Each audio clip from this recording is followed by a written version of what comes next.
الحمد للہ والصلاة والسلام علی رسول اللہ اما بعد۔ امام بخاری کہتے ہیں ہمیں بیان کیا عثمان بن ابی شیبہ نے، وہ کہتے ہیں کہ ہمیں بیان کیا جریر نے منصور سے اور سعید بن جبیر سے، یا وہ کہتے ہیں کہ مجھے بیان کیا حکم نے سعید بن جبیر سے۔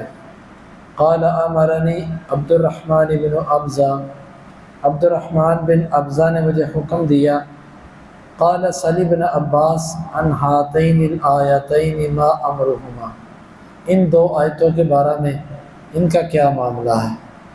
ولا تقتلوا النفس التي حرم اللہ الا بالحق، اور نہ تم قتل کرو اس جان کو جس کو اللہ نے حرام قرار دیا مگر حق کے ساتھ۔ ومن يقتل مؤمنا متعمدا، اور جو کوئی مومن کو جان بوجھ کر قتل کرے گا۔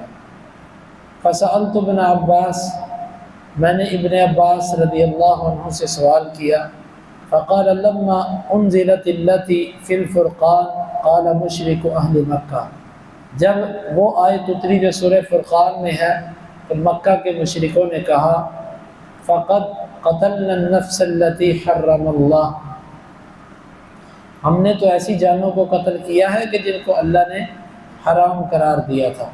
وَدَعُونَا مَعَ اللَّهِ إِلَٰهًا آخَرَ، اور ہم نے اللہ کے ساتھ اور معبودوں کو بھی پکارا ہے۔ وَقَدْ أَتَيْنَا الْفَوَاحِشَ، اور ہم فحش چیزوں کو بھی آئے ہیں۔ فَأَنزَلَ اللَّهُ، اللہ تعالیٰ نے آیت اتار دی، إِلَّا مَنْ تَابَ وَآمَنَ، مگر جو توبہ کرے اور ایمان لائے۔ فَهَٰذِهِ لِأُولَٰئِكَ، یہ آیت ان کے لیے ہے۔ وَأَمَّا الَّتِي فِي النِّسَاءِ، اور رہی وہ آیت جو سورہ نساء میں ہے، الرَّجُلُ إِذَا عَرَفَ الْإِسْلَامَ وَشَرَائِعَهُ ثُمَّ قَتَلَ فَجَزَاؤُهُ جَهَنَّمُ خَالِدًا فِيهَا، جب کوئی بندہ اسلام اور اس کے احکامات کو پہچان لے اس کے بعد وہ قتل کرے تو اس کا ٹھکانہ جہنم ہے، وہ اس میں ہمیشہ رہے گا۔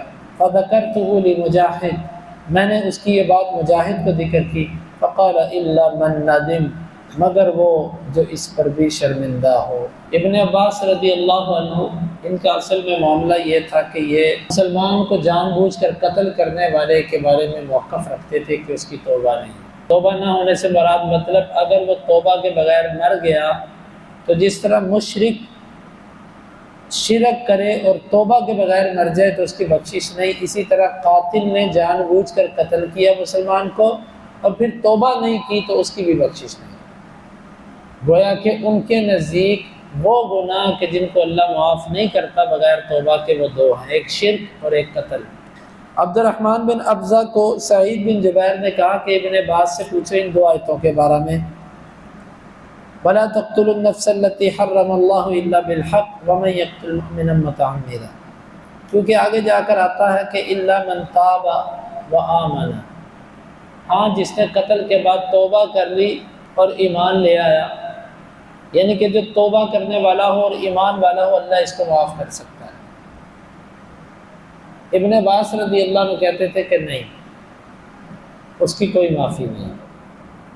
وہ کہتے تھے یہ جو آیت ہے نا الا من تاب و آمن، یہ اس کے بارے میں جس نے کفر کی حالت میں قتل کیا اور کفر کی حالت میں اسے، وہ کہتے ہیں اس کا شان نزول یہ ہے کہ قریش کے لوگوں نے کہا کہ اللہ کہتا ہے جس نے کسی جان کو قتل کیا ناحق، ہم نے کتنی جانیں ناحق قتل کی ہیں، اور جس نے اللہ کے ساتھ اور کسی کو پکارا ہم نے اللہ کے ساتھ اوروں کو بھی پکارا ہے، اور جو فحش چیزوں کو آیا ہم فحاشی بھی کرتے رہے ہیں کفر کے زمانے میں، تو ان کے بارے میں اللہ نے اتارا تھا الا من تاب و آمن، جو توبہ کر جائے اور ایمان لے آئے۔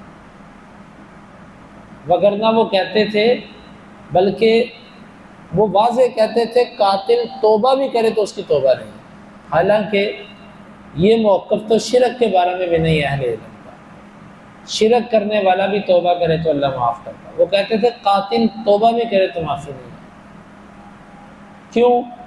وہ کہتے تھے کہ یہ جو ہے نا الا من تاب و آمن، یہ اس کے بارے میں ہے جو کافر تھا اور اس نے یہ سارے کام کیے پھر ایمان لے آیا، اس کے لیے معافی ہے۔ البتہ وہ بندہ اما التی فی النساء الرجل اذا عرف الاسلام وشرائعه ثم قتل فجزاؤه جہنم خالدا فیہا، وہ کہتے تھے کہ جس نے اسلام کو پہچان رکھا، اس کو اسلام کے احکامات کا پتہ، اس کے بعد وہ قتل کرتا ہے، اس بندے کے موافق ہے، یہ بندہ پکا جہنمی اور ہمیشہ جہنم میں رہے گا۔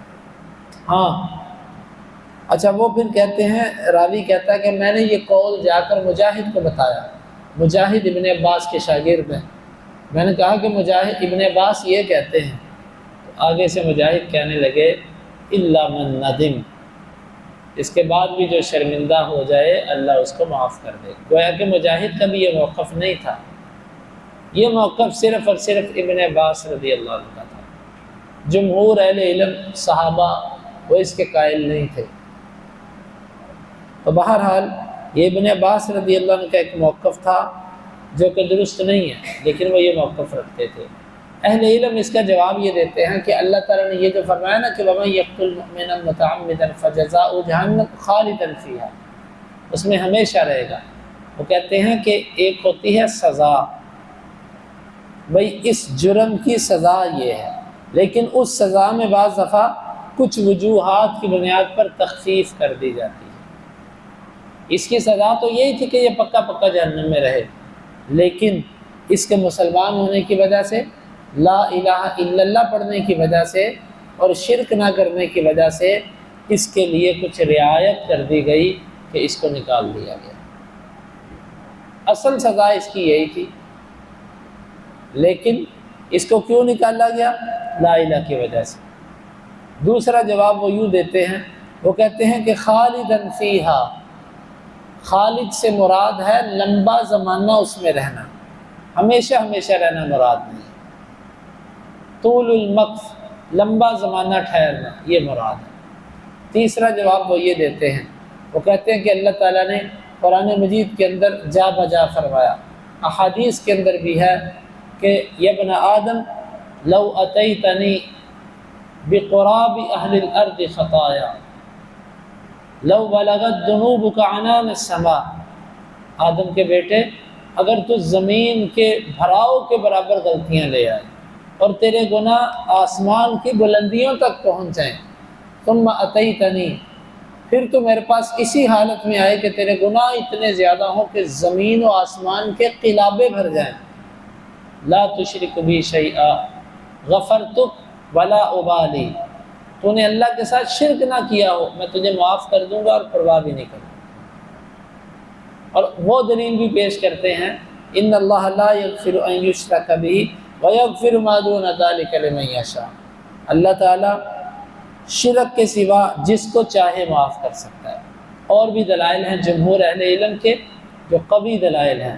بہرحال ابن عباس رضی اللہ عنہ عظیم صحابی ہیں، عظیم مفسر ہیں، عظیم محدث ہیں، لیکن اس کے باوجود وہ کون ہے کہ جس سے غلطی نہیں ہوتی؟ غلطی ہر ایک سے ہو سکتی ہے، وہ بڑے سے بڑا عالم بھی کیوں نہ ہو۔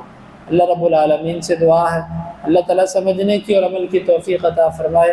اللہم انفعنا بما علمتنا وعلمنا ما ينفعنا وزدنا علما وآخر دعوانا ان الحمد للہ رب العالمین۔ حدیث نمبر 3855۔